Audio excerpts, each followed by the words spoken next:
You don't want anything to do with that, buddy. You don't want anything to do with that.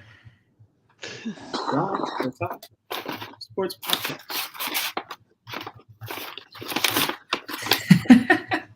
Do you want to tell him? Ride the Tide Sports Podcast, baby takeover. Lucius, it's episode 69, season 3. All right, Lucius, you're doing great. Great job. Roll the intro, he said. Roll the intro.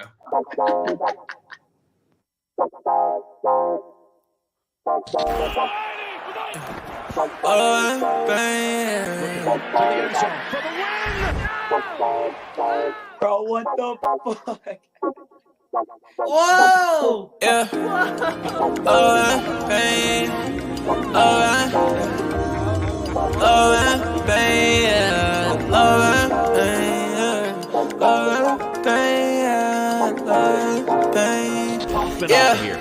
Yeah. Hey. I just wanna touch the top, baby said that she in love and she don't love the lie. Been chillin' with all the bros, I've been above the spot. Shawty said that things change, well it does a lot. Hey, watching out the payment, man, the suds is high. Yeah, lost inside the heart, but it's emerging right. I've been out the way and I'm good, I can find my home. Everything I said it was is not. Yeah, Jamaica, how you layin'? Yeah, you ain't say nothing, what you saying, baby? I lost you, but who's paying? Don't know why you hit my phone, why you playing? Yeah, I can't handle it without the trusting, yeah. I can see the top, I wanna touch it, yeah. We been getting money, no discussion. I don't let the top of shorty always get the fussy, yeah. Hey, I like to cruise on it. Say she like the way I sound and how I groove on them. I been steady dodging bullets, how I move on them. But he talking out his neck and not a crew on them, yeah. And I'm sliding, shawty like the vibe, don't want the right thing, yeah. To the nice end, yeah. To the nice end, I can always keep the cool, I'm never fighting.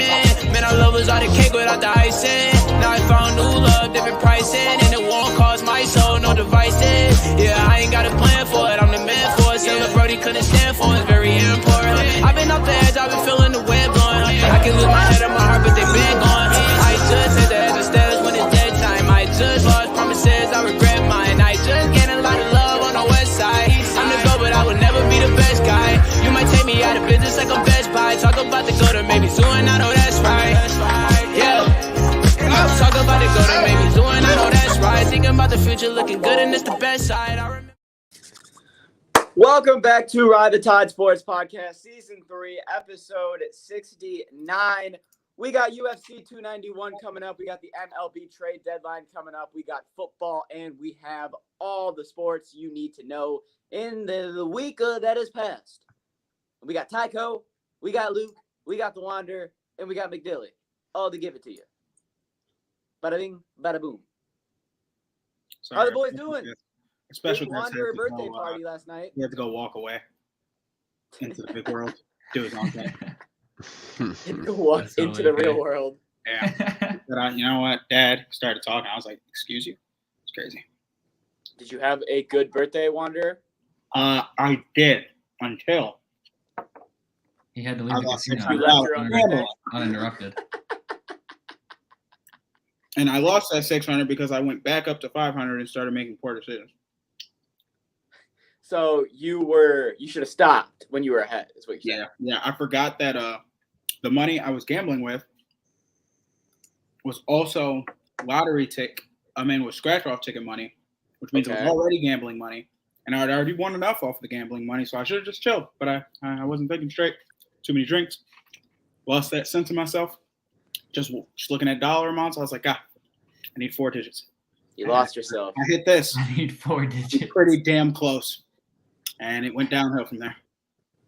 Then, when I could have even left with like a quarter of what I started, I said, no, I want my money back. They took it all and ran. Yeah, that's usually when it starts to get bad, is when you want your own money back. But overall, good birthday. Quality. All Over right. here. Let's jump into it. We got one piece of NHL news for you guys, so we'll start with that. The Senators decided to get bold. They signed forward Vladimir Tarasenko to a 1-year deal. Now, why did they do this? I have no idea. But they did.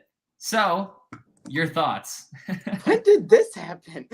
Oh, I put it in the group chat. It's not our fault. You don't check the group chat. This is so what? Anywho, Just because you wake up at 4 p.m. with 20 message notifications and don't feel like reading them all doesn't mean things aren't happening. All right. yes. Vladimir Tarasenko to the Senators. Luke. Well, they're Doesn't trying to matter. replace. It really doesn't matter because they're trying to replace DeBrincat. I mean, Tarasenko's a great hockey player. I don't know why he would go there when he just signed with the Rangers to go cup chasing. This is not a team you're going to be cup chasing with because there's still a very good chance you don't even make playoffs with this team. I mean, he will make a difference on the line he's on, but at the same time, the team is still just not there as a whole. They might be competing for a wild card, but there's a good chance that they're not even in contention for a wild card spot. So Right. It might be this very similar to this year. this for is whatever almost spot like they're in. this is almost comparable to the Johnny Hockey signing. No one knows Right. why Gaudreau left Calgary and signed with the Blue Jackets, but it happened. And what happened? They were like last place in the league. I don't see this going any better for Tarasenko than it did Johnny Hockey when he made this type of bold decision. You think if Yeah. Ottawa plays like Ottawa, he stays the full year there? Because I think he's on a 1-year, $5 million deal. If they're playing like the Senators come deadline, he'll be shipped. That's what I think. Could be, but then Maybe. It depends on what kind of year he's having, too. That's also true. If he has a down year, there's no reason to trade him. No, it's not going to be an attractive trade offer. Well, yeah, obviously. But I mean, if he still plays like Vladdy and Ottawa isn't making any noise, then at least you have something to offer up come time. I mean, yeah, but I don't know if I don't think they would really. I trade only him say because that 'cause- they are trying to make playoff pushes here, and they're not going to give up one of their best players to do so. Well, I only say that because a 1-year, $5 million deal is normally two things. It's either a big extension coming or it's you're only here for a short amount of time. That's normally what it means. Yeah, 1 year. Well, it's a push. It's a push contract. Right.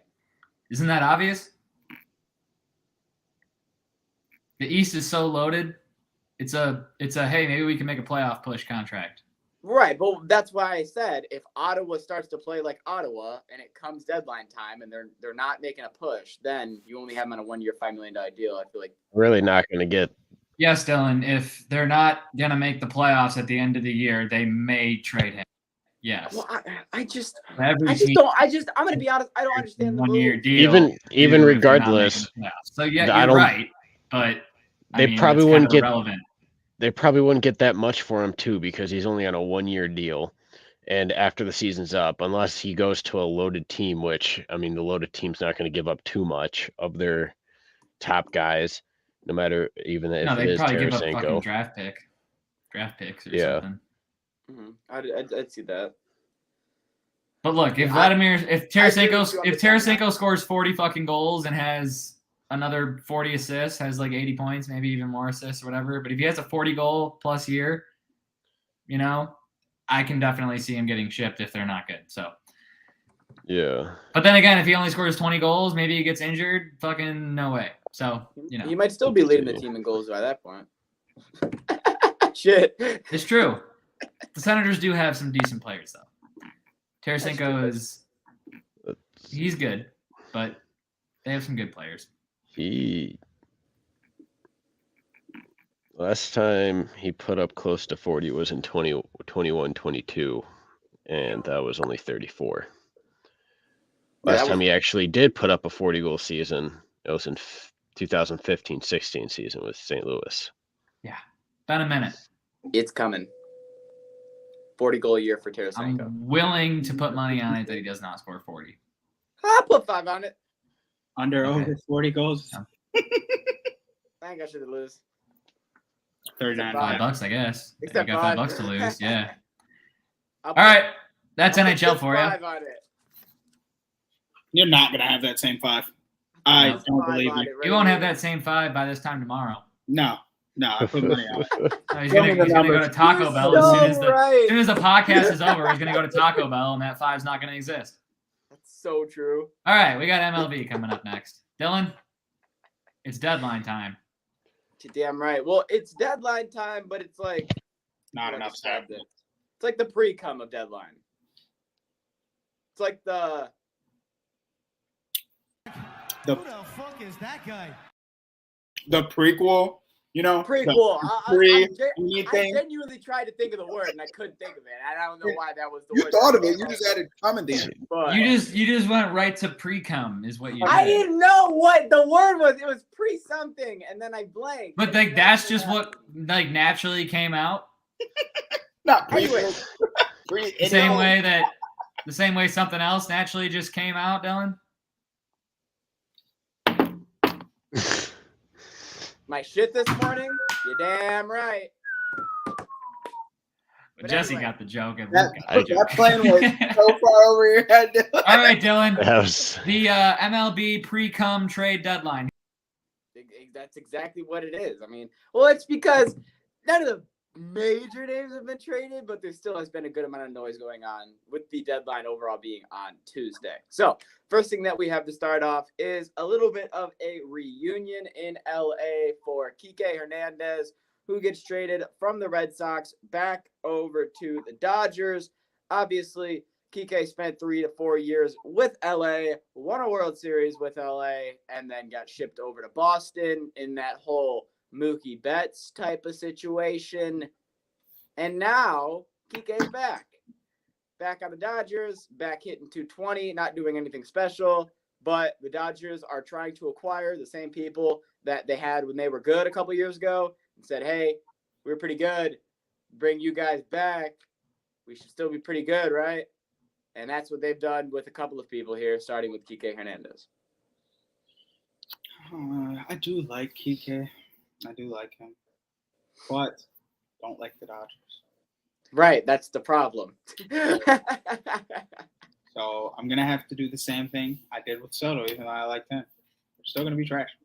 They're not going to win. They're not going to win anything. Even if they get their old roster back together as long. Oh, well, I don't know. Freddie can get nice when it's necessary. They have a good team, but no, they're not winning shit.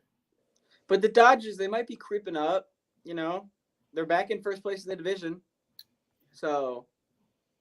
Because the Diamondbacks are like folding under pressure, and they let San Francisco get back up there. Yeah, I don't know. For some reason, the Giants are falling. Like. But at the same time, I can't really throw shit at Arizona because they're still like 20 games above 500. Yeah, it's just that division is the AL East of, you know what I mean? Like of the NL. So it's tough. But the next thing that we have is, and I kind of love to see this because the fact that the Mets are selling just makes me laugh because they have the highest payroll in the MLB and they're fucking in fourth place. But we have David Robertson, the best relief pitcher that the Mets currently have with Edwin Diaz being injured, getting traded over to the Miami Marlins. Now, Miami is a team that has a good starting rotation, and then when it comes to the back end of the bullpen, a couple questions get asked. So you take a solid reliever, a.k.a. the best reliever New York had, like I said, besides Edwin Diaz, and you send him over to Miami. It's a very good pickup for Miami. David Robertson has not only been their relief pitcher guy, but he is normally their setup man for the closer for the past 3 to 4 years. So you set him up in Miami after you get, Sandy or Erie to go 6-7 innings. I think this is a great move. Yeah, because we know Miami got them. We know Miami's got a nice pitching squad. We know they got a pitcher-friendly ballpark. Yep. I like it. I like it for them. I like it a lot, too. Makes sense for their push they're trying to do. Next trade we have, and this one is a weird one. It's between the Guardians and the Dodgers. So the Dodgers acquire Ahmed Rosario. That is their new shortstop that they are looking at right now. And the Guardians acquired Noah Syndergaard, who at one point, the former National League All-Star, or Cy Young, my bad, is now on his 4th team in 3 years. So Syndergaard on the Guardians and Rosario to the Dodgers. Jesse? Dodgers won. They did. They got to release that load that is called Noah, who has not been able to be close to what he was. The second he went to the Angels, he was not the same Noah Syndergaard. You know, it's And funny you mention the Angels. Trout effect. Funny you mention the Angels when we're talking about the Guardians, because at the Tigers game, they had the Guardians on the scoreboard and as the logo for the Angels for 3 innings. And did not change it all 3 of those innings. And then finally changed it in the 9th. And I was like, wow, who's up there? They didn't give a shit. It was a long day at Comerica, bro. And we'll talk about it. It was a long day at Comerica. Noah Syndergaard is washed up and towards the end of his career. He has a giant contract that is finally getting shrunken down. Cleveland gets rid of it, and I agree. They won the trade. And now Ahmed Rosario is – I mean, my bad. The Dodgers won the trade. Sorry. Because they got rid of him. But Ahmed Rosario isn't going to be anybody that comes in and does anything special. He's just going to come over there, and he could be good. He could be bad. Who knows? He's gone to a couple teams and been decent. He's gone to a couple teams and not been decent.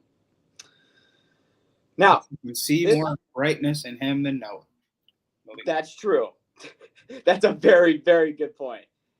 Now, the next thing is probably the biggest trade that has happened so far from the prequel.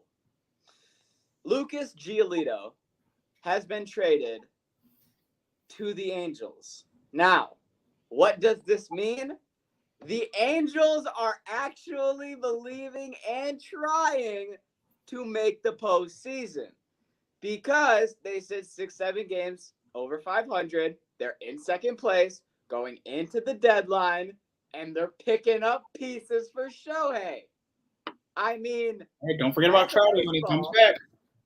As a baseball fan, I love to see it. As somebody who's been advocating against the Angels for 2 years, and I know how this ship is going to sail, I feel like I'm almost going to get more pissed. Because why would they, if they acquire all these pieces and then they still choke at the end, I can't do it anymore, Jesse. So I'm hoping and praying. Well, look, let me just say that they did that, right? They added him, and then last night Shohei Ohtani was pinch hit for in the 9th inning with the bases loaded, down by 3.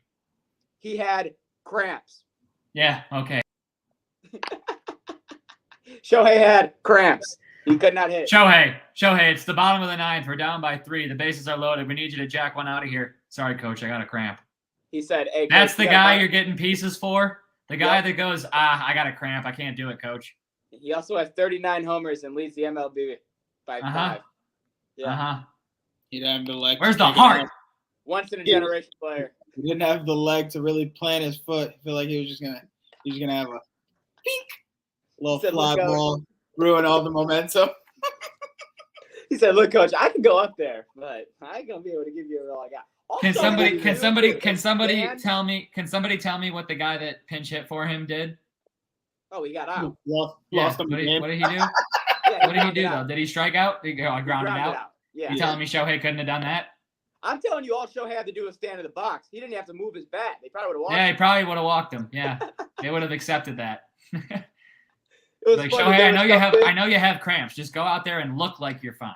When the game before that game tie in Toronto, it was funny because a guy that plays for the Blue Jays walked up to their manager, and you can see it's going viral on Twitter. He literally said, "Why did we pitch to him? He's the only fucking guy in the team that can hit," and he hit a home run. Well, so, I mean, it is kind of comical how Shohei almost picks and chooses what he wants to do, but at the same time, when you're a once-in-a-generational player, you can do that. You're the Angels advocate over here, so let me ask you this. Do you think Lucas Giolito is going to help this bullpen, or do you think that it is going to be something that not really a big difference is made? I think because of how long the season is and how many more games Patrick Sandoval will pitch, this won't make a difference. You don't like Patrick Sandoval? I think he's trash.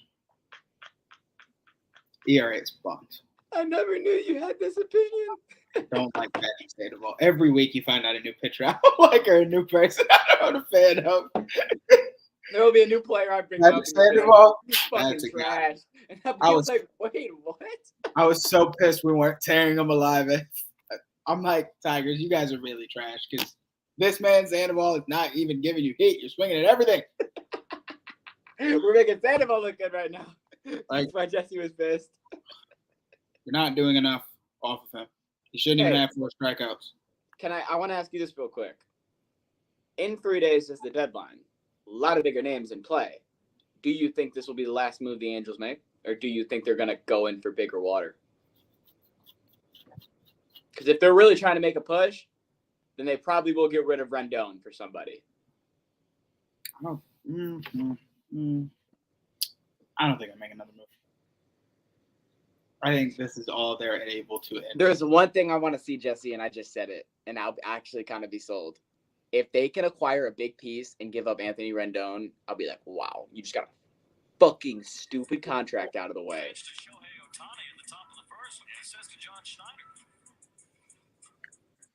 He's the only fucking guy on that team that can hit. But we'll see what happens with the Angels. Another trade we have is the Pittsburgh Pirates, who at one point were starting off pretty good, and then everyone else in the division decided, you know what, we're going to play good baseball. And Pittsburgh said, well, that's not good because we're only playing mediocre baseball. They slowly fell to the bottom. Dylan, every other team in the division said, wait a second, we're better than you. Everybody said, wait, who the fuck put Pittsburgh above us? Why are we sleeping on Pittsburgh? Now all of a sudden they're in first place? Hold on. Guys, Pittsburgh, hold all of our beers. Hold all of our beers while we just take the division back. At this point, if you're Pittsburgh, this is when you finally say, okay, I miss O'Neal Cruz. I miss him. And I know that he only got hurt a week into the year, but God, he was the fun spark. He was your Ellie De La Cruz. He was your Mike Trout. He was your spark of offense that brought the joy and the fucking performance to the team. And it's like when the Tigers lost Riley Green and had absolutely nothing going for seriously, 2 months. It really is like taking your momentum meter and just pulling it all the way to 0. It sucks. Yep. But anyways, the trade is Carlos Santana, the first baseman for the Pittsburgh Pirates, who is their best power hitter right now, has been traded over to the Milwaukee Brewers, a team that is in the picture for the playoffs, is in the wild card position, is trying to make a push, and is currently relying on 400-pound Rowdy Tellez. You're disrespectful. 5 times a game. You're disrespectful. And then hits a 400. They are winning their division. Speak 1 kindly. in every 8 games. They are winning their division. Speak kindly. So I can't talk shit on how bad Rowdy's been with his 220 batting average and his 9 home runs. If you would shut up and listen, I said they're winning their division. So don't say they're in the wild card. They're winning. That's all I'm saying. That's all. Know, but why can't I talk shit on Rowdy? That's not what I was talking about. That's not what I was talking about. I just paused. No, that is what you're talking about. Because I'm talking shit on Rowdy, and you're defending the team and saying don't talk shit on him. I'm talking shit on just him, not the team. Just they're in the wild card. That's disrespecting them because they are not in the wild card. They are winning their division. That is it. You know what? They're not going to win the division. They are right now, but they're not gonna. But they are right now. But they are right now. But they are right now. That's what I said. Gone forever, Aaron Hernandez. What you said at the beginning. That's all I was trying to point out. And then you were like, why can't I talk shit on Rowdy? And I was like, that's not what I'm talking about. Just talking about the record. And then you kept going. And then I was trying to get you to understand that. So they're winning the division. But you know what? Rowdy still fucking sucks. And he's still a I like Yelich. I like Yelich. Fuck Rowdy. Never liked him. I agree. Never liked him. There we go. Never liked him. Never liked him. Never what I was talking about. I was trying to make back around in the end. we landed on the same page. It's let's go Yelich, and it's fuck Rowdy. Good move for the Brewers. Next piece. The Dodgers acquire. Santana. Never got to say anything about that. I do like Santana. Do you like Carlos Santana? I like him. I think a lot of people like him in baseball. Sometimes he plays first base. I think Carlos Santana been around a little too long. He has been around. I'm over here like, did he just say Carlos Santana? Like, the guy that played for the Indians. Like, I'm like, he's still playing. Like, he's only an 82 in the show. Like, wow, he's bad. Hey, he's still playing though. 71. Give him his credit. Carlos Santana? All right. He's up 11. Oh, that can't be right. Did I say 76? He told me he was 76. He lied on that birthday. Hey Siri, how old is Carlos Santana Jr.? Carlos Santana is 76 years old. Well, Carlos You Santana got 76 too. Carlos Santana is a guitar player. Carlos, you should have retired, is what we're hearing. That's the wrong guy.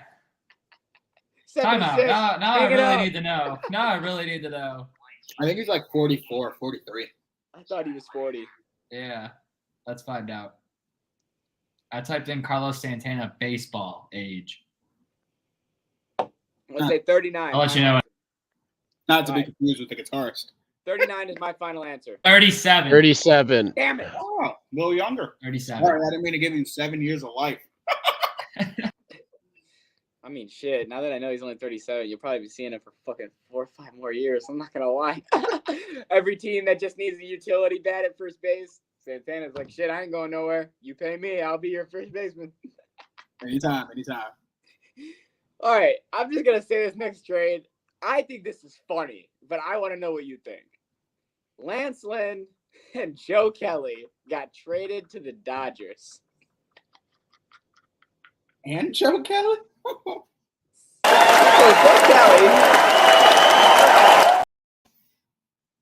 Joe Kelly, who, if you're a Cardinals fan, he's known for taking you to the World Series, and if you're a baseball fan, he's known for the Astros. And then we have Lance Lynn, who at one point was one of the best pitchers and was an all-star. And then last year and this year, he's kind of sucked dick. And the last start that he had before the trade deadline, he gave up 7 runs, and his ERA is at a 5.43. That's where it was last time I checked. You said they both went to the Dodgers. They both went to the Dodgers. Why are the Dodgers? The Dodgers have made more moves so far than anybody. They have picked up 5 people so far. What do they think they're going to do with one? Because the Dodgers were finally in 3rd place and said, oh my God, we might not win the World Series. Panic button. Who was on the World Series team that we won? Kike was on it. Kike, Joe Kelly was on it. Let's get him back. I'm not going to lie. When Bellinger gets traded from the Cubs over back to the Dodgers, I'm going to lose my shit. Look, man, the Dodgers hit the panic button, and now they're in first place ahead by 3 games. They are. Yeah. Something worked, okay? Can't beat it, join it. You know what I mean? I mean, if you won the World Series in the past, go get your old players back. Clearly, do they need Lance Lynn in their rotation? Well, here's my thing about Lance Lynn. I was looking at him towards he's on the fall off. He's not going to be as good. But when the 2 teams that are talking about getting you are the Rays and the Dodgers, and they both have top tier bullpens in the game, that tells me that they still see something in you that isn't done yet. So whether that be he's going to be somebody that comes out and he's only going to go 5 innings as a starter, whether he's a middle relief guy, whatever they do with him, they clearly think they can still utilize him in some significant way for a postseason push. Okay. So we'll see what happens there. I don't think it's going to turn out well. The only thing that kind of made me happy was I think Joe Kelly is just best when he's on a winning team because that's when he gets to be his full self and be the Joe Kelly that we like to see and talk shit, this and that. But, I mean, besides that, I don't like the fact that the Dodgers are making all these moves because I don't need to explain myself, but I don't like it. we know how you feel. Yeah. Final piece of trade deadline news before we get into a couple other pieces of baseball news is Kendall Graveman has been reunited with the Astros. If you're over here like, wait, isn't he also a pitcher for the White Sox? Yes, he is. The White Sox have traded 4 pitchers, 3 starters, 1 relief pitcher, and the only pitcher they currently have left in their bullpen/rotation that anybody gives a fuck about is Liam Hendricks. So I don't really want to talk about necessarily the fact that Kendall Graveman is on the Astros because he's a 4th man in the rotation type of guy. I want to talk about this real quick. What are your thoughts on the fact that the Chicago White Sox took their entire bullpen and got rid of it? Their starting rotation is gone. They took all 3 starters that had any type of utility with them, being Graveman, Lynn, and Giolito, and said, see ya, we're going to restart. It must really like what's the people on their farm. That's what I'm saying. Consider this was a team that 3 years ago we thought was going to win the AL. Yeah. Now they have no pitching, and they're not getting anything back. They're not getting any big prospects. They're not getting any big names. They're not getting any big picks. So right now, Chicago is, I don't want to say they're losing the deadline. I want to say they're just losing in general. They're not winning games. They're not winning the trades. They're just losing. Couple pieces left. Rob Manfred, 4-year extension. He's going to be the commissioner until 2029. I can't say anything on this podcast because we will get canceled if I do, because I have very strong feelings. So Jesse, do you have anything to say? I genuinely. Can we go back on the White Sox for a second? Yeah, of course. So their active payroll right now is $172 million for their salary for their whole team. Okay. In 2024, their payroll drops to $130 million. Okay.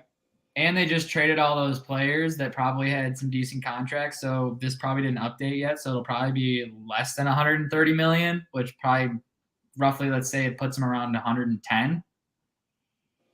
Remember what I said when I was talking about the Tigers, how you need to be spending at least 200 to 250 to be a competitive baseball team? Correct. That be where all the money's going to go in Chicago. That is where all the money's going to go. But you know what my problem is? I get worried because I feel like I'm going to watch Chicago do the same thing all over again. I feel like I'm going to watch their rebuild from 5 years when they said, fuck it, we're going to. Why is that bad? You want Chicago to be good now? Who the fuck are you? Well, then what's wrong with that? That's exactly what you want. Tyler, I'm an unbiased party when I talk about sports. I don't always just talk about the best need of Detroit. So when I'm saying you sound rattled now. I'm saying for Chicago, you're rattled. It would be I got good under for your skin. Fuck Chicago. I don't have Fuck a the problem. Astros. I really like Chicago. Fuck the Dodgers. Fuck Chicago for every single sport. What are you talking about? I love the Cubs. I got no problem with them. I went to Wrigley. It's one of the best fields I've ever been to. What's your problem with the Cubs? They're in the NL. So? We're in the AL. We don't even play them. Is it Blackhawks? They're in Chicago. I was going to say, your beef is irrelevant. Is it Blackhawks energy? Yeah, it's all It's Chicago energy. What are you guys not getting? Chicago has done nothing to you as a city. It's only the Blackhawks. Which are located in Chicago. What have the Cubs done to you? What have the White Sox done to you? They won a World Series before we did. In my lifetime. Well, if that's how you look at it, then why do you still watch football? Everyone's won a Super Bowl before us. You know how that works here. You have to watch every single year, no matter what. This is a losing argument, Tyler. Yeah. Every team wins shit before You us, can't compare anything to the Detroit Lions. Literally anything. You compare everything It's to not it. fair to That is compare what you can ever anything think of. to the Detroit Lions because the Detroit Lions are an anomaly. So the White Sox may or may not be good again. Some people are going to like it, and some people are going to hate it. Rob Manfred has re-signed on a 4-year extension with the MLB, and I fucking hate it. Hey, you said you weren't going to do this. That is all we have for the trade deadline. This is all we have for the trade deadline. And you can thank deadline. Tyler for it. Fuck Rob Manfred. He's an old piece of shit, and I hate him. What's going on, guys? Tycho here, taking a quick break in the action to tell you about sixpackcoverage.com. You can go on there and check out all your favorite sports, finance, food and travel, fitness, and entertainment podcasts. They've got it all on there, as well as content from all of your favorite colleges, with more on the way and more added every day. So make sure you check that out, as well as the merchandise tab. Be sure to get all of your six-pack coverage gear at the merch tab there with the hats, flags, all that good stuff. Make sure you guys check it out today, sixpackcoverage.com. He's a cross-eyed, wrinkle-headed, 64-year-old waste of space is what he is. Jesse, do you have anything to say? Why? You got me riled up. Why does this make you mad? I don't know why it matters. Why does this make me mad? Why? Yeah, you're not explaining yourself at all. You're just insulting some guy that no one understands why you're upset. One, he is the worst. Oh, people understand. Let me tell you right now. People understand. Tell me why. it all started ever since the Astros situation when they got away with cheating an entire World Series, and this man looked at them and said, "No punishments, nothing's going to be assorted. All the players keep their rings, everything's fine." Like, this man has no fucking what's the word for the game? Integrity, Jesus Christ. Thank you, Tyler. He has no integrity for the fucking game. And then every decision that he has made, especially when it was for baseball to start for COVID and the lockout with the players and the PA, and how that whole fucking season basically should have started 3 months earlier, but because him and the players couldn't come to terms, which essentially led all back to the fact that the players were saying, "No, we're not doing anything wrong." Rob's being a stubborn bitch. And that was why nothing was getting done the whole time. Made my hatred for him increase even more. And then every report that I see of this man, he's doing something for the game of baseball that hasn't helped it.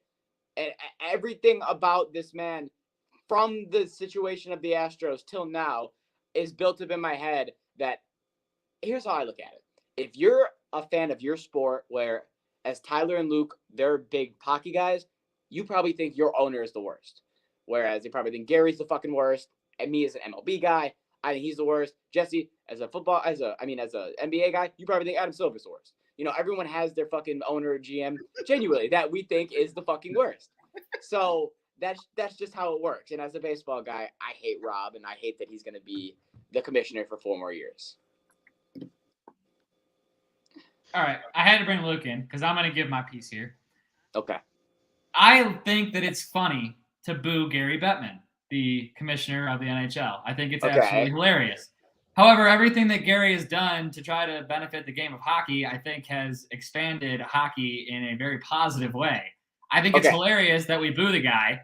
I love booing him. If I saw him in public, I would boo him. Do I dislike him? No, I don't dislike him. I don't give a fuck.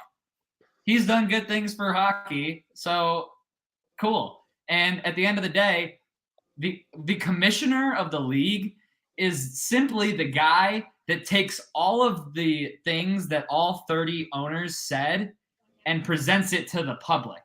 So the owners don't have to take the heat for something they decided on.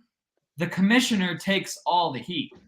So half of the time that everyone's pissed off at the commissioner for making a decision, it's 9 times out of 10 something that all the owners voted on and agreed to, and he just has to be the one to take the heat and announce it, and knows that everyone is going to hate it, but he has to take the heat, not the owners, so that all the fans are only mad at one person and it has nothing to do with any of their teams. Kind of smart. Yeah. Gary is a good commissioner. It's just there's been a lot of things he's messed up. And when Gary messes up and does something that people don't like, usually tends to be on a bigger scale, like not letting NHL players play in the Olympics and other stuff like that. And just being, and it's not really ultimately his control, but like think about that for that example. Yeah. For that example specifically, I guarantee you more than half of the owners of NHL teams were saying, I don't want my players going out over there and playing and getting injured, and then I lose them for the year.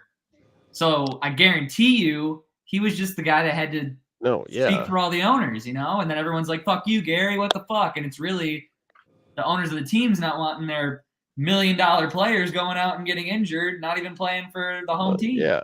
And it's just it's not really ultimately him, but like just the inconsistent of suspensions and what teams get away with. And like, I mean, it's which not also even probably has a board of members. Exactly. And I know there's always one team every goddamn year and everyone always complains about it, but like a lot of people that kind of blame him for a lot of things, the salary cap issue when it comes playoff time, because if you have a guy in the IR, his salary doesn't count towards your salary cap, and then you can, and coincidentally in playoffs you have no salary cap, so you can bring him back in playoffs, so you can be over the salary cap and play in playoffs, which a lot of people don't like. I really don't ultimately care that much. It benefited the Lightning, so you know. I mean, it benefited more than just the Lightning. Well, when they were winning those cups, it really helped. people were And just just mad bring those guys because right back up. They're like, fuck they're one of you. they're one of the most. It's more okay. That's more recency bias because everyone that was complaining about the Lightning seemed to forget that the Chicago Blackhawks did the exact same thing when they won the cup. They did. Yeah, because it works. And it's actually funny about that because Tampa hit 'em both. Bay was the only team in the league that was trying to get that shit changed, to get a rule fixed to not have that when we talked happen. about this. And they basically gave them the middle finger and didn't do shit. So then Tampa Bay's okay. If you're not going to fix it, well, we'll do the same thing. Yeah, we'll just might as well. Everyone else is doing it. All right. Oh, Cooch, you're a little bit hurt. All right, just sit out the last 2 months. So yeah, ultimately, we're getting off track. But We've been off track. well, you made it about commissioners when you brought up the NHL, so that's not ultimately our fault. So ultimately, at the end of the day, Rob Manfred is the spokesperson for MLB owners. So Dylan does not like any of the MLB owners because Dylan does not like the pitch clock that they implemented. Dylan does not like the speed of the game. Both things that were introduced by Rob Manfred. That when I brought bigger up bases. Rob Manfred, you were like, what don't you like about him? Actually concerns me, Tyler. I just want you to know that. That actually. Well, I just want you to know that he does not make all the decisions for the MLB. I know, but just that you. Neither does any commissioner of any sport or any business, you haven't anything. seen him catch any slander. You haven't seen him do anything like that has been like bad for baseball. That's wild. Because the best thing he ever did was the shit. In my personal opinion, the last 5 years of my life, baseball has been on the upward trend in America. The last year, the pitch clock shit that he did last year, that was the only thing that he did that was good. But before that, it's been. Does anybody else think baseball's on an incline? This year, or on a decline? This year, baseball's on the biggest incline it could ever be. Isn't Rob Manfred in charge of that? Well, he's the commissioner. I'm just saying. So yes. All right. What else we got? Still a piece of shit. Anyways, Ellie De La Cruz coming up versus the Brewers scoreboard. And this is a pretty damn funny story, if you ask me. So we have Ellie De La Cruz, who is the best player for the Cincinnati Reds, who, believe it or not, may or may not have went 0 for 12 with 5 strikeouts last time they played the Brewers. So the Brewers thought we might be able to have a little bit of fun with him. So the first at bat, Ellie De La Cruz hits a fucking deep fly ball to center field, goes to the warning track, and it's caught. So he goes up to bat in the 3rd inning, and on the scoreboard, it says, Ellie De La Cruz almost hit a home run in the 1st inning, ... but didn't. Talking a little bit of shit on Ellie. Ellie hits a 460-foot homer. Next pitch. Ellie looked up at the scoreboard. He said, all right, you want to talk shit on me? Fuck you. 460 feet. Damn, Jesse's looking at me so unamused. I thought this was amusing, but I guess it's not. No, that's not what's going on here. I was like, did I say something wrong? Because you're looking at me like you're pissed. 460-foot bomb from Ellie. And then the next day, he comes up to bat, and the Brewers scoreboard says, still nothing from the scoreboard crew, but thanks for checking.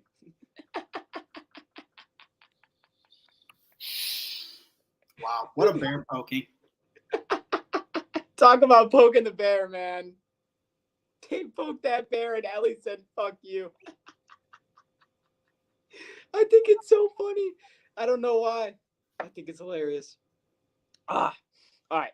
Next thing we have, I'm going to skip over this Manny Machado thing because we're on time. Okay, that's why. Cubs won their 7th straight game. They're 4.5 games back of the division. They're 3.5 games back of the wild card spot. You have the Reds winning. You have the Cubs winning. You have the Brewers winning. The NL Central has become a lot more competitive than the AL Central, and it's actually become pretty interesting. So I know you're a weird when it comes to the Cubs. Sometimes you love them, and sometimes you hate them. So Me? how do you I feel like about Cubs players. I don't like the organization. Yeah, that's how it is. Yeah. I'm not here for the Cubs. Like, support the Cubs. Oh, what do you got against the Cubs, Jesse? Wow. What do you got against the Cubs? Yeah, Jesse, what do you got against Jesse, them? what do you got against Because the Cubs? There's they nothing smashed wrong with my the Cubs. parlay. They smashed my parlay, baby. Yeah. That's a I hit. don't like. Sorry, Dylan came at me, so. I know he did come at you about the Chicago teams, and I feel like that's why you're like, another Chicago team, Jesse. What do you? Well, I it didn't was pick more up on that. specifically the Cubs. Dylan was offended that I didn't like the Cubs Cubs, are cool. but What Dylan do you didn't like seem about offended that Jesse doesn't like the Cubs. Well, because Why can't I just hate the Cubs too, Dylan? well, Tyler, you I have feelings. You've been on our podcast, right? Oh! You know that Jesse talked shit on the Cubs for over a year, right? You never asked me about the Cubs. I can talk shit about the Cubs for years. Jesse You never talked asked shit me about about the them on Cubs. this Why? podcast Why? for years. Because I don't give a fuck about Chicago. All right, Jesse, why? You haven't answered the Boo! question. I just feel like, yeah, they did win that championship, but like, I mean, the World Series, I'll respect it, call it what it is. But I was about to say, Luke has something in his hand. Yeah, they did win that World Series, but like, I just feel like there's a lot of good players that have been on the Cubs that don't have a championship, and I just don't like the way they run things over there. You know what? That's very fair because there's probably a lot of Cubs players that feel the same way, or I mean, Cubs fans that feel the same way. All right, fucking last thing we have for baseball, Shut up, and Ian.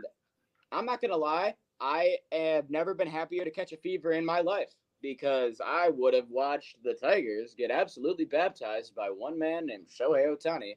That luckily, this guy did get to see in person. So there was a doubleheader at Comerica Park.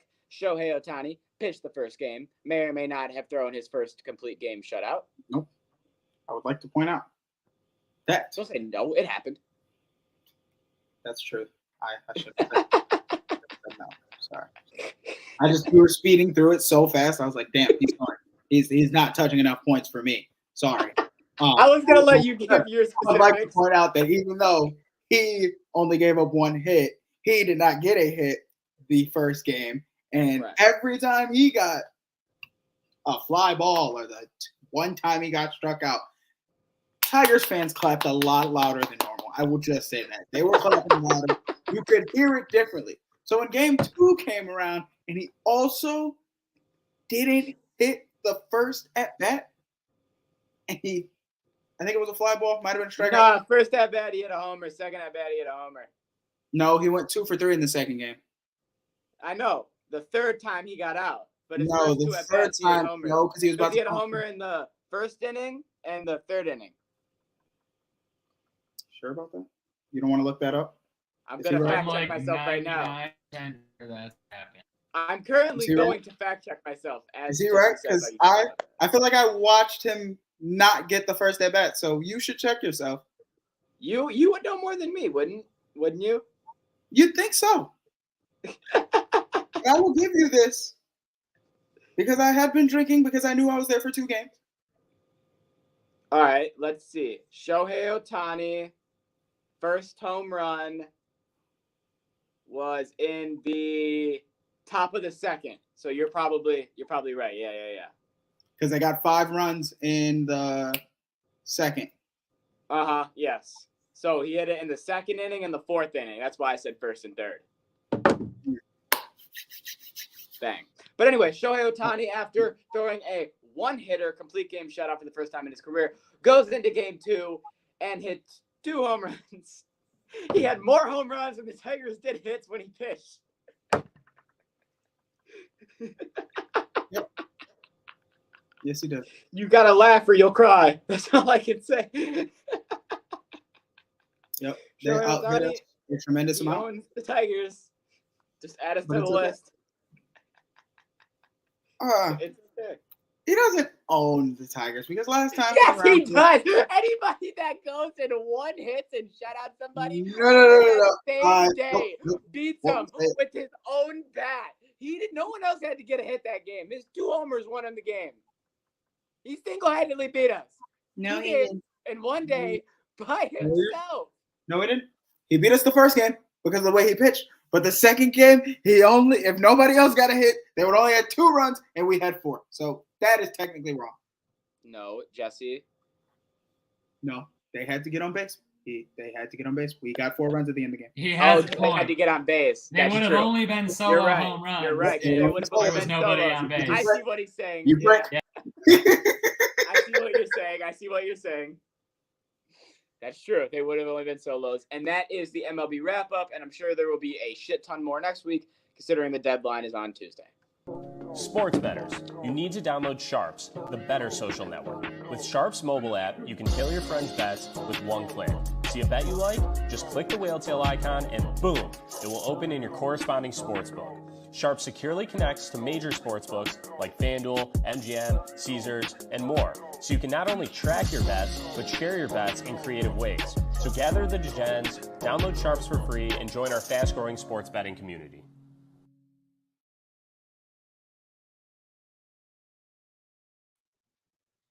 All right, ladies and gents, we're going to hop into some UFC 291 next up here on the podcast, and then we're going to finish it off with a little bit more news. But UFC 291 is tonight, and because of that, we are going to dive into 291 right now, as I also place some bets on the FanDuel Sportsbook and post them on the Sharps app, where me, Luke, Jesse, anyone can post it.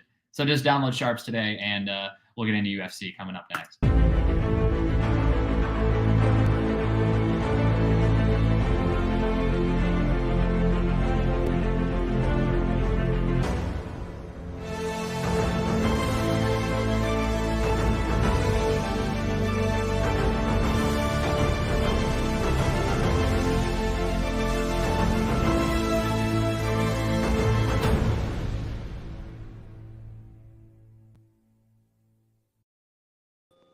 Whoa. We are here with UFC 291. This card is currently being labeled the best card of the year.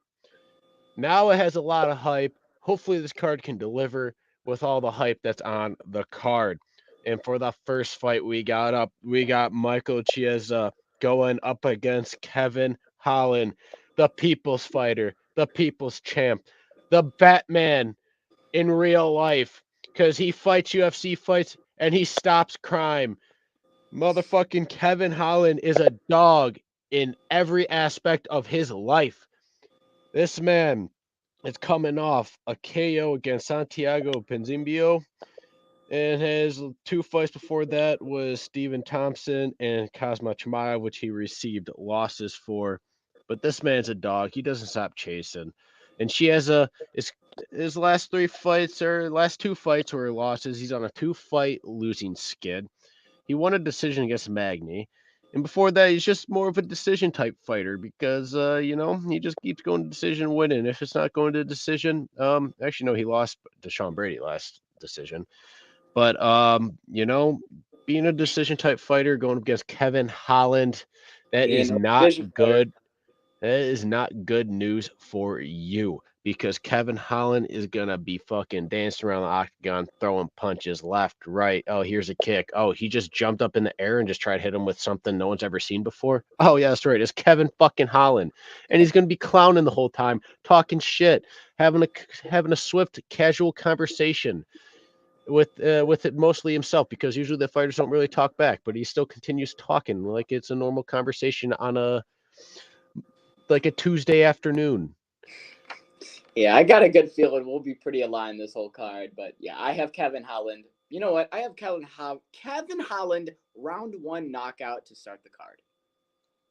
It very much could happen. I don't think it's going to be round 1. I think we might see a 2 or 3. Round 1, but the amount of crazy fights that I've just seen finish round 1 last card, I'm going to throw one out there. Yeah, but you've seen enough UFC where that shit just doesn't happen back-to-back cards. Okay? I know. I'm going to give it one fight. And the last time he had a round 1 stoppage was all the way back in 2020. It spent a lot of second rounds, and his last win was a 3rd round KO. I think this is going to be a 2nd round KO. Likely. Yeah, that's what I'm locking in for that fight right there. Next up, we have, honestly, the bigger people's champ, the one everyone loves and hates seeing on his downfall, Tony Ferguson. Well, he gonna keep staying on that damn downfall. He is, because he's old, washed up, even though he's going against Bobby Green, which is, I mean, no. It's not like Bobby Green's all that. It's not even like Bobby's all that. But Bobby Tony just reminds me of a psychedelic man that just goes in there and just tries to kill everybody with his bare hands. Yeah. That's what I think of. But Tony Ferguson, aka El Kukui, is currently on a 5-loss fighting skit. You hate to see it. You really do hate to see it. It all started with Gaethje, who beat the living shit out of him for 5 rounds. He broke him. He really did. He honestly really did break him. He did. I just realized that. Because ever since that fight, not only has he lost every fight, but just the knockout from Chandler, and it's been so bad. It's been so bad. Honestly, I'm shocked Charles Oliveira didn't finish him, because he went to decision with Oliveira. Then Dariush got a decision over him. Then Chandler punted his face off his body. Kicked his head off. It literally made his face look like a nugget. Like a chicken nugget you get from McDonald's. You're like, oh wait, that's Tony Ferguson's head. I can't dip that in barbecue sauce and then eat it. That's a good analogy. It really did look like a chicken nugget. And then things were really bad when he let Nate Diaz submit him. That's how you know things are really downhill, when Nate Diaz is getting dubs over you. Even though I love Nate Diaz, he's a dog, but I know. His career was so far out the window a long time ago. Anywho, he's going. I got Bobby. I'm gonna take him by decision just because why not? But I'm gonna take Bobby. I'm really taking Bobby too, because I just don't think he's any type of win anymore. Can I ask you a question? If Tony gets knocked out, not decision, like if he gets knocked the fuck out, there's no way he doesn't retire, right? You'd think. That's what we've seen stupider shit before.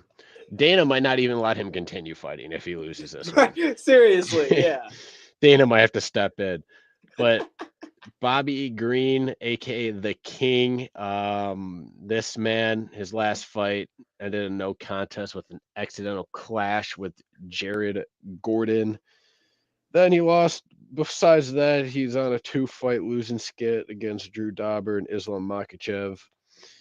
There's really nothing fight wise, nothing special about Bobby Green. So honestly, Tony, this is a fight Tony could get a win. Tony, to be honest, win, bro. You would have thought, but at the same time, you would have thought that against Nate Diaz. But he got submitted. I'm just taking Bobby Green. I don't even know if I want to bet on this fight. Smart play, but honestly, the smartest play might be to just not touch it. I don't even know if I want to touch this fight. I'm going to be completely honest with you. I would not recommend betting on this fight. If you want to have fun, fuck it, do it. But don't add this as an extra lay in your parlay to boost the odds, because this one will fuck you over. It has a chance, no matter who you pick, could fuck you over easily. Anywho, we have the man, the myth, the legend back on the fighting card. And he's not in Houston. Derek fucking Lewis. And this time, he is not weight cutting 3 days before. This time, he has abs. This time, Derek Lewis has abs right now. Shredded. He said, I'm sick of this bullshit. It took him 34 fights to take his training seriously. Yes. Bro, he is sick of being exhausted after the first round. his last fight, he literally started weight cutting, because I forgot he was above weight drastically. I forgot how many pounds it was, but he started cutting. I have a fucking stat for you. Right? He started getting 3 days before, and he made a massive weight cut. I'm pretty sure he ended up passing out. He said he was.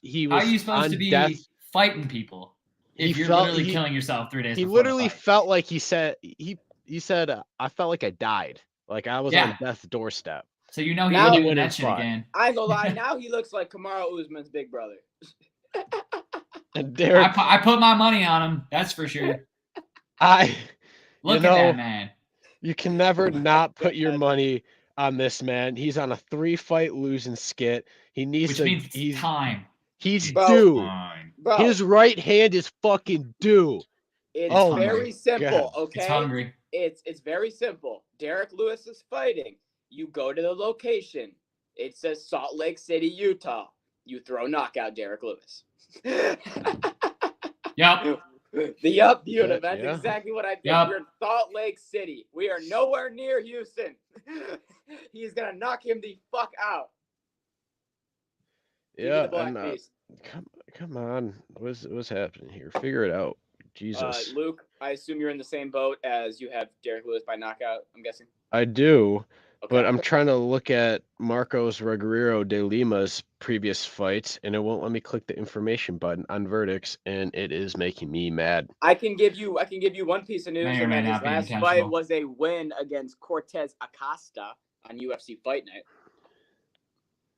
I have that. Wow. Wow. I Yeah. don't care. You put the you put Derek don't Lewis in care. the lineup. I don't care who it is. Slap Derek Lewis with all your money. This is the money shot fight. He's going to be landing that right hand. He's going to become king of the octagon again. We love Derek Lewis. That's true. And moving on to the next fight. This is where we get into the bangers. I don't know how. I. This is probably the biggest toss-up this year. Like in terms of, I do not have a pick right now as to who is winning this fight. Which one? Co-main. Because there's 2 fights. I'm talking. No. Yeah. I have my pick for the main, but I have no idea. Really? Because the main is the bigger coin flip than any fight we've seen this year. Me personally, I'm a McGregor fan and an Oliveira fan first. And there's one man who has disrespected both of them and deserves the beating that he is going to get from Justin Gaethje. So I already know. Before we get into that, we got Jan Blachowicz going up against Alex Pereira. This man is making his move to the light heavyweight division. That's right. But he's Izzy got Naka Is this into a new Alex division. Pereira we're talking about? Yeah. Yes, the man Izzy. Okay. This is who I need to share some information with you guys about. Alex Pereira gained 22.5 pounds in 24 hours since his weigh-in. Friday, he was 205.5 pounds. Today, he's 228 pounds. Your body can do that? His can. 22.5 pounds in a day. Yeah, I but had no now word. he's swinging. But his first Buddy said, fight I got to get right. does, but I mean, he's That's going not against money, by the Jan. way. He's going against Jan Blachowicz. There's a reason And, he gained those 22.5 pounds, Luke. Jan, Strategy. firm fucking pulling Jan Blachowicz. He's a beast. He's always been a beast. His only recent loss is Glover Teixeira in 2021, when he lost the title.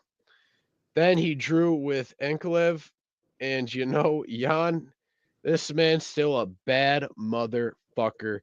I mean, Alex Pereira is a bad motherfucker, but his only thing is to hunt down and just land the right hand. Blachowicz, he can do a lot of things. I'm going with Blachowicz here.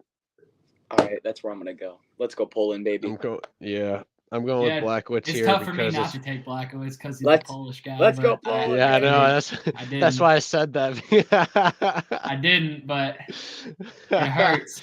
You got to support the homeland here, Ty. Come on. I can't. I Look at you, can't. bro. I'm According wearing the red and white. according to come on now. according to ancient legend, which is my dad's parents, I am more French Canadian than I am Polish. Not sure.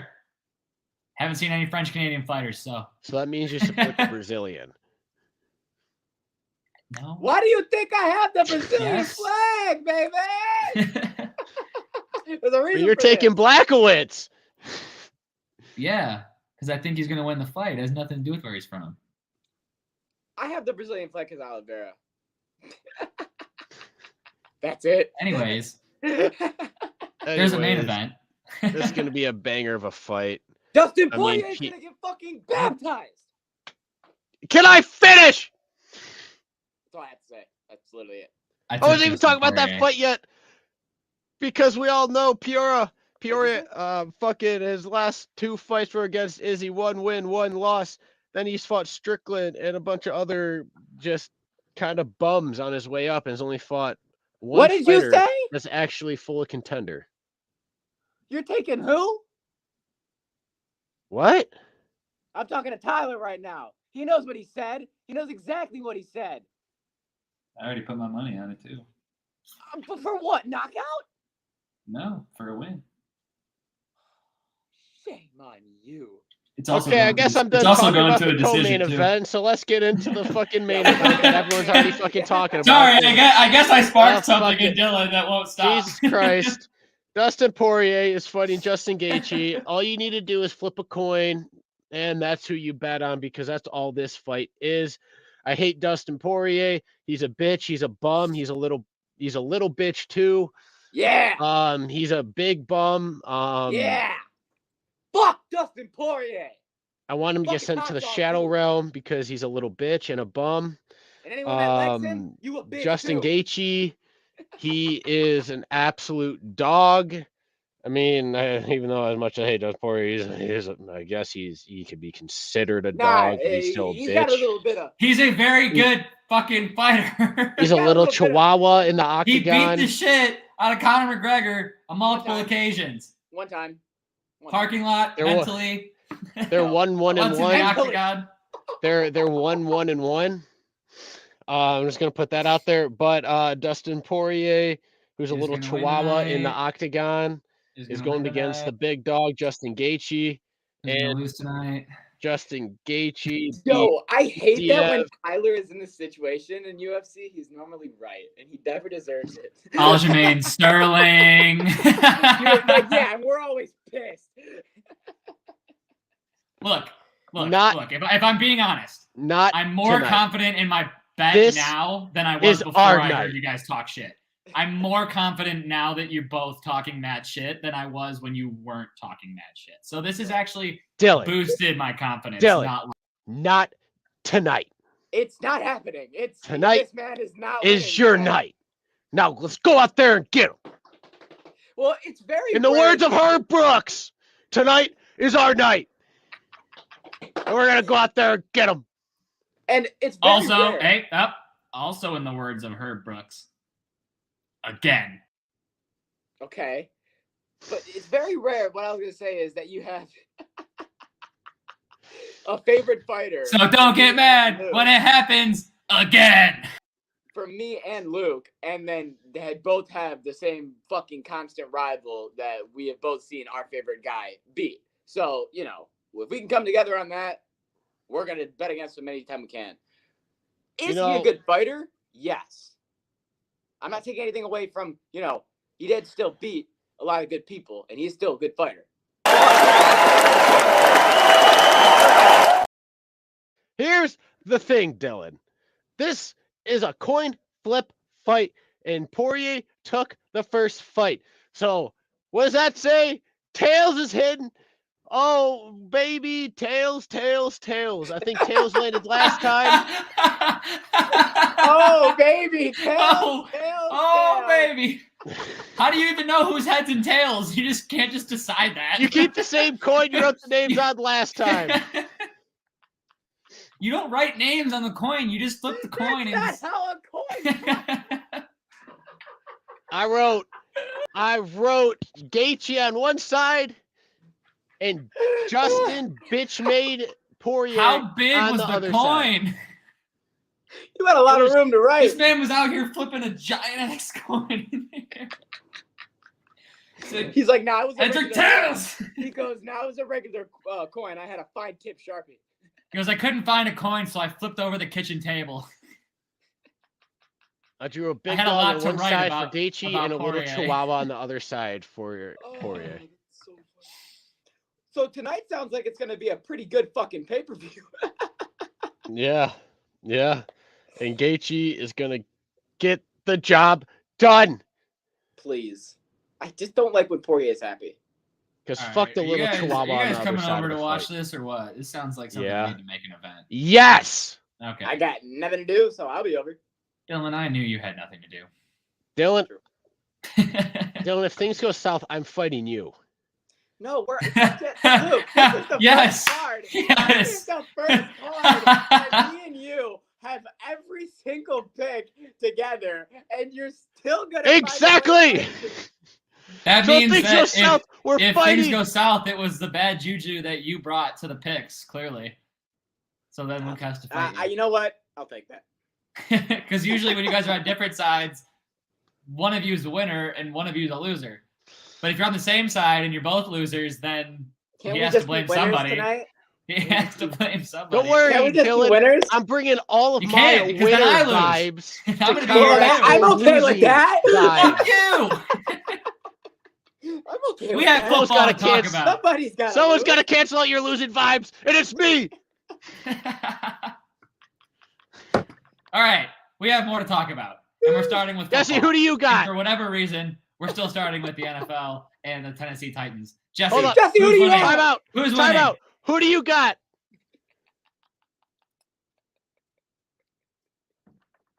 You muted, so right now you have nobody. Oh yeah, you're right. I was muted. Honestly, Drum roll. I haven't No put that much pressure. thought You into can't it. Get kicked from the podcast. I'm gonna get kicked from the podcast because I don't No have pressure. No pressure. No pressure. You're no pressure, but I'm in charge. I want answers from the co-main and main card. Jan Blachowicz or Alex Pereira, Dustin Poirier or Justin Gaethje. Go. Yeah. Yeah. Yeah! That's a man's man. That's my father. Where'd he go? I Tyler don't goes, know. uh-oh, my finger slipped. Aha, there he is. Oh, look, he's gone again. Oh, my God. Oh, he's back again. Oh, my God. Oh, no. he's Yeah, gone. there we go. Oh, Hey, All right. God damn it. It looks like Jesse's having technical difficulties right now. Oh, technical difficulties, my ass. I can read, and it clearly tells me you've been removed. You've been removed. You've been removed. Absolutely no idea what he's talking about. Technical difficulties are clearly going on Jesse's side. I'm just not sure. Oh, he's back again. No idea. All right, Tyler. That's Football. why it's just magically not going to happen again. Gone forever, Aaron Hernandez. Photographic evidence.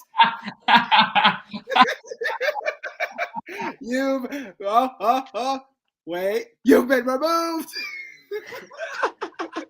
I have no idea what you're talking He about. does have evidence. Absolutely no 4K. clue. The Titans and the Jets are revealing some new uniforms for this year. Dylan, the Tennessee Titans uniforms, you think those are going to affect their play at all? I don't. Yeah, they are. They're gonna. Oh, yeah? They're gonna win one game that they should lose now, and then they're gonna lose 4 more games they should have won. All right. Okay, so they revealed new uniforms. If you guys want to go on Twitter and check that out, you can see the Titans and Jets new uniforms. I like the Houston Oilers. Is The that fact that they're going to be against the Houston and Titans? Houston on Classic. Houston is interesting. Yeah. Honestly, I those. didn't really. I saw a lot of people online talking about that whole. They're not Houston. It's not. I don't give a fuck. They're cool jerseys. That's how I feel. But I that's just me. disagree. The Houston Oilers became the Tennessee Titans. You don't like them? No. I think they're Okay. Do you like these? They just look like normal Jets jerseys. Yeah, that's like They're when white the and Red green. That's like when the Red Wings released me how a new old this jersey man that they looks made. with their Oh, throwback. hey, it looks exactly the same as it's 56. done the last 20 Looks like fucking a 5 baseball jerseys dad. you released. Dad? No, seriously. This man looks like a full-on father in this uniform. So these are the Jets' white throwbacks. These are supposed to be a throwback to when they had the back to the Mark Sanchez era when they had the white jerseys with the Oh yeah, that's the a good stripe. era for them. So I don't know why they're going back to that era. But the biggest thing on top of it is Butt fumble, Aaron Rodgers, 2023. the biggest fumble is the whole point is they had those jerseys with the white helmets, right? They brought back these jerseys and they kept the green helmets. So, The green helmets are hard, so I'm fine with that. They're just trying to be like Michigan State. You don't like green bucket? Green bucket on the white unis? Nah, do the white bucket on the white unis. No, because then they'd have the green accented, and I think the green with the white goes better because if you're gonna go solid white, they're not trying to do solid white. They should have did ghost green. That's true. They're not trying. Yeah, that's true. Because clearly you can tell their socks are full on green. There's no white. Honestly, they should have just went purple. You just said fuck it. Yeah. What, like how Tampa Bay God just damn went it. orange? Well, speaking of, Yeah. well, speaking of purple, while going from purple and gold over to black and silver, good transition into our next piece of news for NFL. Because Marcus Peters is joining the Raiders. Jesse, we'll let you start because we know that you are most affiliated with your Raiders. Oh my God, Marcus Peters is going to change our defense from bottom last to second to last. no.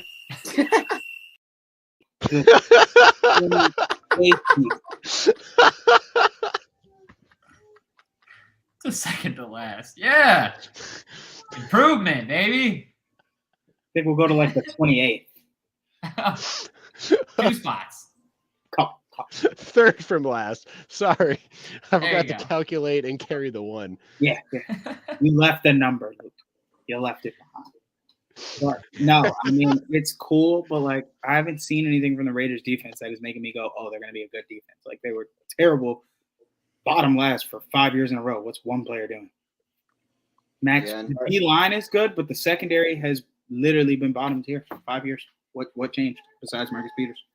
And I will say the problem is on the cornerback room. Your span of how good you are, like top tier at your position, is only a couple of years. So Marcus Peters is now his last year was for everyone his quote unquote worst year, just statistically. So I don't think he's going to be the same Marcus Peters he was, but I think he's definitely going to help the defense. How much will he help the defense? We're going to find out. We will find out. Next up, we got Saquon Barkley, Luke, signing his 1-year, $11 million deal with the New York Giants, which I think is very interesting because there was all this talk about running backs needing money, this, that, and the other. He ends up with a 1-year deal. He started it. You're going to have to do all this again next year. Correct. Yeah. I mean, he had to get a deal, so why not make a little bit more than he was supposed to? And then when it comes next year, say peace.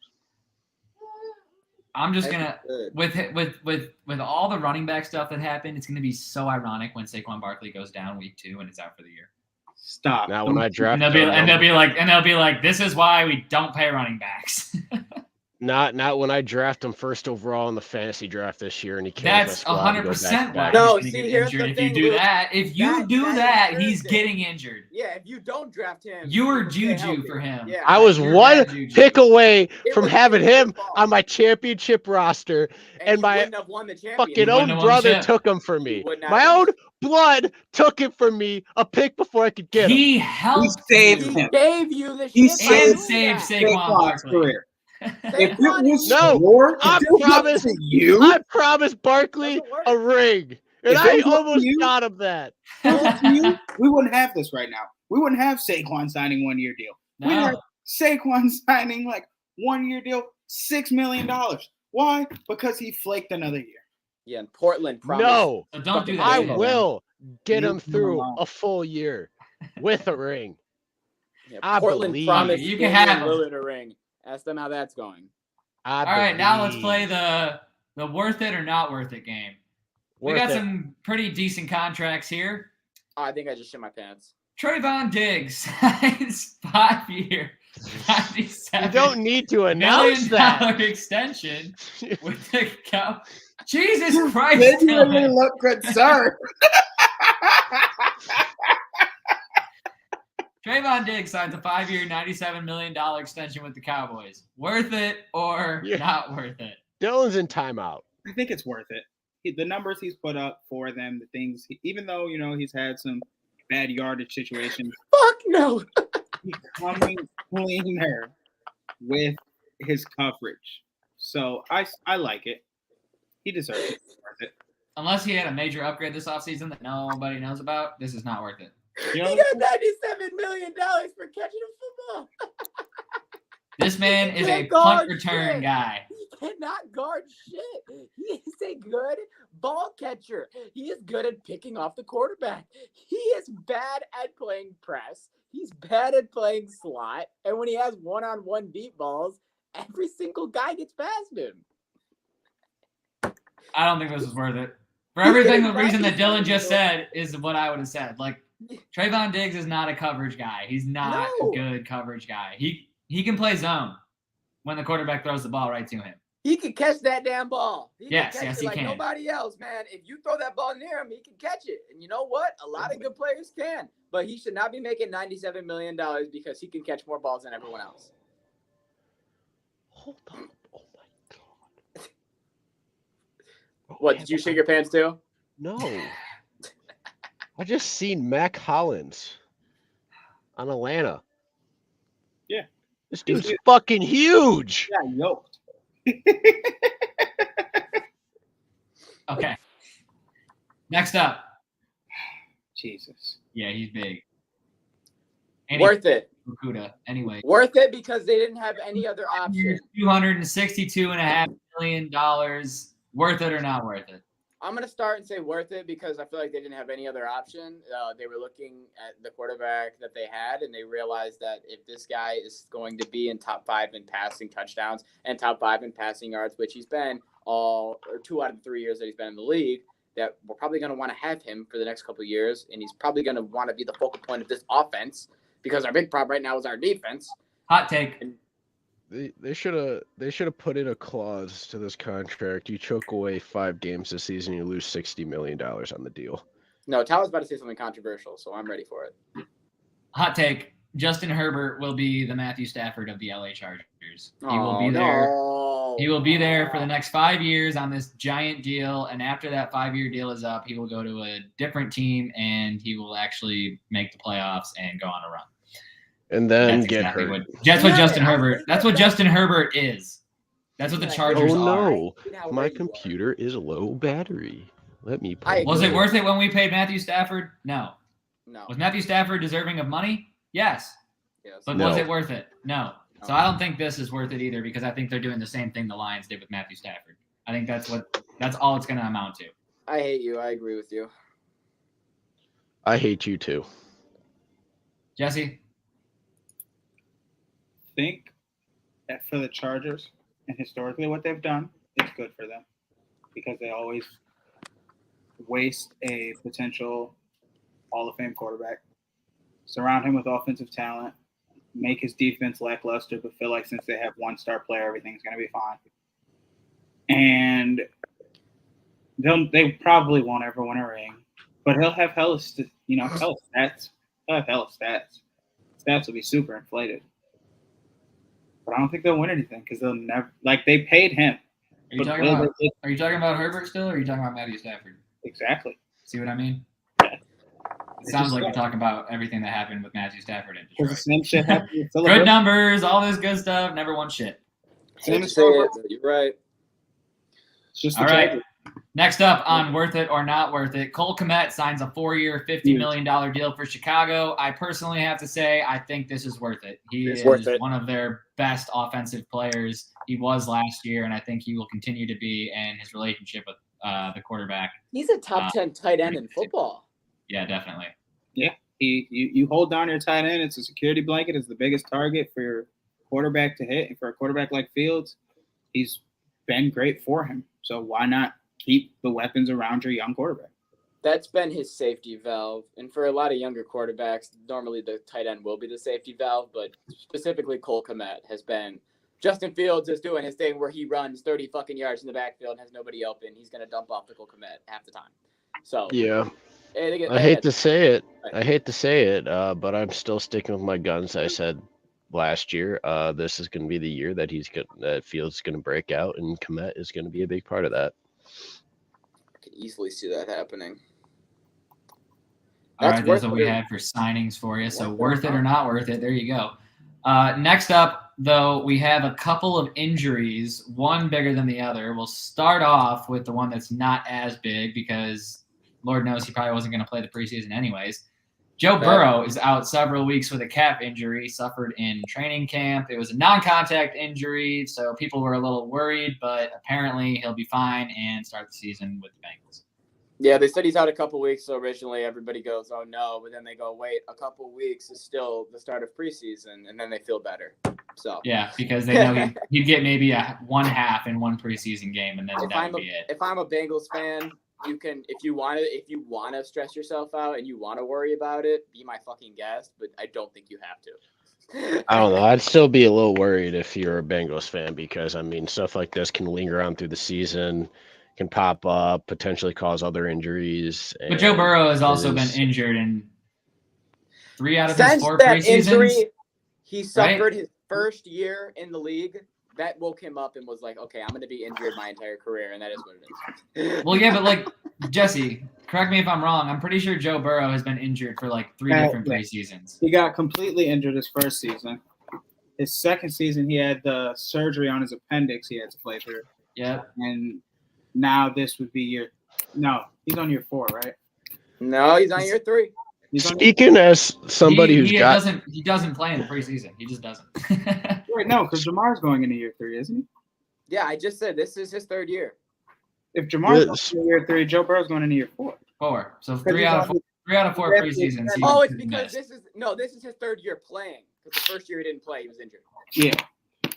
See, speaking as someone who's gotten their appendix removed, that's fucking crazy. How? Well, he's Joe Burrow. That's how. I'm really. Yeah, that is too casual. But then we have a bigger injury on the other side. Jalen Ramsey, who signed with the Miami Dolphins and did not sign with the Detroit Lions like some of us wanted, will miss 6 to 8 weeks with a meniscus injury that will require surgery and will not be back until December. The Dolphins. You know what's the craziest part about it all? That it really just says that the Dolphins are expected to now miss the playoffs for an 8th straight year. Nope, because he's coming back out of season. He's going to be healthy, and he's going to help us win a bowl.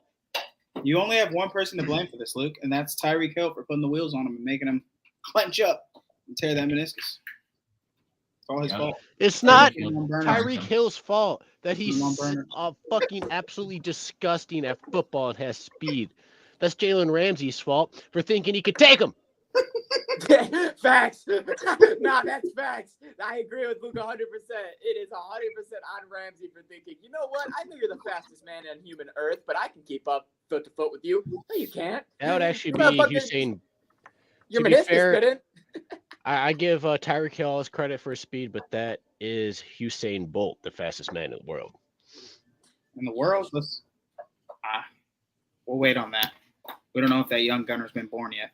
That's true. Jesse, you might be the fastest man in the world. If you I wish. Yeah, did you guys hear how we're doing the draft this year? We got to run a 40-yard dash. Yeah. Man, fuck that. That's not fair because you might as well just give Big Mike the final pick. That's not fair. What are you talking about? What are you talking about? Big Mike? That is not fair. He's going to be cooking down that line. Bro, he's 4'7", black. If Big Mike runs a 4'7", flat, or under 4'7", I will pay you. How much? I will pay you. How much? Under 4'7" or a 4'7" flat. How much you paying us? Imagine. I'll pay you each $5. Imagine Big Mike pushing 4'7". Dylan out here with all the giant $5 bets today. Seriously. He wants to get his 5 back because he thinks we're gonna make this. I know I'm gonna lose all of them today, so I'm trying to make them back. Make them back. All right, we got 3 more pieces of NBA news, and we're wrapping it up. We're at an hour and a half here, a little extended today. Got a little overboard, so carry us out of here. All right, I will do this very, very quickly. So, 2 things that are unimportant and 1 thing that is important. Well, actually, 2 things are important. First, that isn't important, but still needs to be talked about. Damian Lillard has received a memo from the NBA that he could be disciplined if he insists that he only wants to play for the Heat. which is the same thing that LeBron and KD and other countless players have done in free agency, basically asserting all their effort and money and contract talks and agents into one team. But for some reason, the NBA doesn't want Dame to do it with the Heat. The fuck? That's what I think. I'm going to be honest. I think the fuck. It must have. Yeah, I don't. Why? Why are we cracking down on this? Why do we not want him to only go one team? Why is this now a thing? Maybe it's because maybe it's like he doesn't have it in his contract where he can pick, and the team doesn't want to do him dirty because of how long they've done it, and they're like, come on, man, can't you just like help us out here with the trade, because like Miami's not budging and we might need you to switch. And he's like, I low-key don't want to switch. And they're like, damn, we're trying to be nice, don't make us get the commissioner involved, don't make us like go to the principal. I'm just that's what it is. trying to give it to you straight, but you're gonna make me go above your head, and I don't want to do that. I think you're 100% maybe right. I don't know. Otherwise, I don't see what's going on here because players have done a lot. No, I had focused on one team, but it's pretty clear to see. I don't know if anybody steps out truly and says it besides in like the NFL world. Because I remember Bron kind of wasn't like, he didn't say I'm going to the Lakers, like just like it was just like in his off-season free agency, like he decided. Yeah, well, what I mean is you'll get to a point with LeBron and KD and shit, and it was the same with AD actually at one point where it was like he's only in talks with one team right now, or one team is only in talks to get him, and then that is the team that got him. So I feel like the NBA is trying to. Honestly, I'm going to copy and paste what you said. I think that was actually said perfectly, and that's what I agree. I know, but like I had nothing, and you gave me something, and I'm going to run with that. Heard. Next up that we have is a fucking just crazy situation. So, Bronny James is 18 years old, and he suffered a cardiac arrest at USC practice, and he went unconscious. Did I say that right? Unconscious. Yeah. Got carried out into an ambulance and went over to the hospital. I mean, I don't know a lot of people that go into cardiac arrest at 18. So, especially like, well, we know, healthy kid, eats right, works out, this and that. So, unless this is a medical condition that, they come out with and they say, very scary situation here for the James family. He is officially recovered and is in stable condition, but just a fucking wild situation. Yeah, it is wild because it could prove some heart complications or something revolving around it, obviously, because it's rare, very, very extremely rare for this to happen and there not be a problem with your heart, and it was just like a misstep plus heat, anxiety, stuff like that, just right once. That's more on the unlikely side, so I just hope this doesn't affect what he's been working his whole life towards. I agree 100%. That would be the worst if he is put in like a situation like how Shaquille O'Neal's son was, where like because of medical shit you can't play basketball. I mean, that's the worst. So hopefully it's nothing like that. Final thing we have to close out the podcast today, and it is one of the stupidest things I've seen in not only basketball but just all sports all year. Jaylen Brown just signed a 5-year, $304 million Supermax contract to the Boston Celtics. It is the richest contract in the history of the NBA. To Jaylen Brown. I hear you, Lucius. I agree. It's absurd. It really is absurd. It's pretty crazy. Because, like, you have to pay Jason Tatum next year. So this man doesn't have a left hand. Are you going to give him 320, 400? Like, how do you pay another player after this? And don't get me wrong. I mean, if they obviously wouldn't make this deal if they didn't have the space for Tatum. But, like, that is a overpay. That is 100%. That is an overpay. Jaylen Brown is making more money than Kevin Durant. Jaylen Brown is making more money than Steph Curry. Jaylen Brown is making more money than LeBron James. He has the richest contract in NBA history right now. Jaylen Brown. After what I watched him do in the playoffs last year, if you told me he was going to make $304 million, I would have told you, yeah, I believe it. On the Spurs. on the Hornets, on some dog water team that can throw him the money because they don't have anything. But for Boston to go, no, we don't want to lose you to anybody. Jalen set his price point. Boston matched him. That's insane to me. 304 is crazy. Crazy. This is insane. This is absolutely not worth it because they wasted all this money just for the Suns to fucking win it all this upcoming year. Oh my and the God, year the after Suns that. aren't winning the championship. And they're going to win how it many the years next we have to 3 tell you? years. They're going to win it the next 3 years in a row. Mark my words. This is a waste of money. And they're going to regret this down the line. They won't win one. They won't win one. You're right. They're going to win 7. What do we call this type of Kool-Aid? Yeah, they're going to win 7 Kool-Aid is games. this, And they're going to be out of the first round. orange They're gonna go to the Kool-Aid. second round, and we know what happens. They call it Sunny D because it's getting bright up in here. I'm just mad that I thought he was actually going to talk about the Celtics. I like it. I'm not going to lie. I liked it. I liked where you came with that, Luke. I understand. I have no more to say. We are. Who do you look at around the league as you're studying and say, we're going to have to run through them? Celtics. No. Why? Thank you for joining us on Ride the Tide Sports Podcast. Ja will talk about the Celtics for you, Jesse. We appreciate We ain't worried about nobody in the West. Yeah, well, You don't even have Ja. Ja doesn't have to worry about the West. At least we got rid of. Ja just has to worry He has about to worry what's about real hiding and his gun. I was going to say, Ja doesn't have to worry about the West. He has to worry about what's real and what's fake. Hide the gun or the lighter or whatever he thinks. Hide the toy gun. Thank you for watching Ride the Tide Sports Podcast.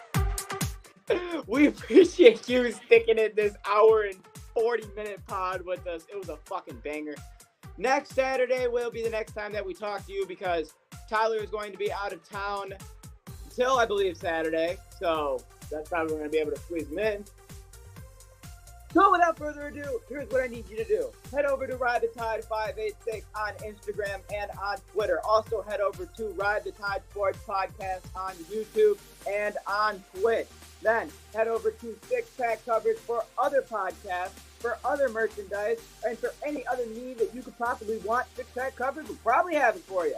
And if you're going to be betting on UFC 291 tonight or any other sports in the foreseeable future, make sure you head over to the Sharps app and download it on the App Store. Put your picks in immediately. Should be a great UFC card tonight.